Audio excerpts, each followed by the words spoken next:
નમસ્કાર દર્શક મિત્રો, આશા ન્યૂઝ ગુજરાતીમાં આપનું સ્વાગત છે। સમાચાર મળી રહ્યા છે ભરૂચ જિલ્લાના વાગરા તાલુકાથી।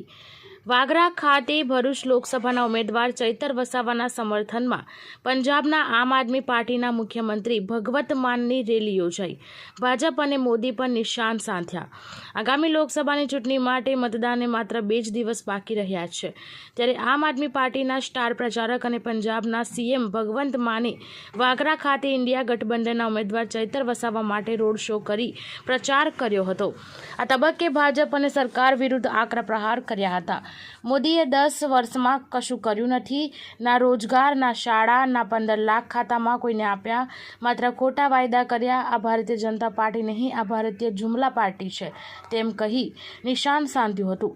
વધુમાં તેઓએ એમ પણ કહ્યું હતું કે 10 વર્ષ બાદ પણ તેમના પાસે સ્મશાન, કબ્રસ્તાન, મંગળસૂત્ર અને હિન્દુ મુસ્લિમ સિવાય કોઈ મુદ્દા નથી। આમ આદમી પાર્ટીની સરકારે દિલ્હી અને પંજાબમાં મફત વીજળી, શિક્ષા, આરોગ્ય અને સરકારી નોકરીઓ આપી છે।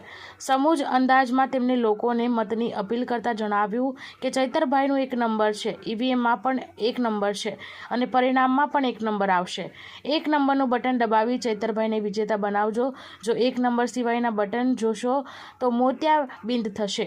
આકરી ગરમીમાં પણ લોકો રેલીમાં આવી પહોંચ્યા હતા। આ કાર્યક્રમમાં જિલ્લા કોંગ્રેસ સમિતિના આગેવાનો, આમ આદમી પાર્ટીના ગોપાલ ઇટાલે સહિતના હોદ્દેદારો ઉપસ્થિત રહ્યા હતા। કોઈ અનિશ્ચય બનાવ ન બને તેમજ કાયદો અને વ્યવસ્થા જળવાઈ રહે તે હેતુસર પોલીસનો ચુસ્ત બંદોબસ્ત ખડકી દેવામાં આવ્યો હતો। બ્યુરો રિપોર્ટ સરફરાજ સોલંકી સાથે આશા ગુજરાતી ન્યૂઝ ભરૂચ।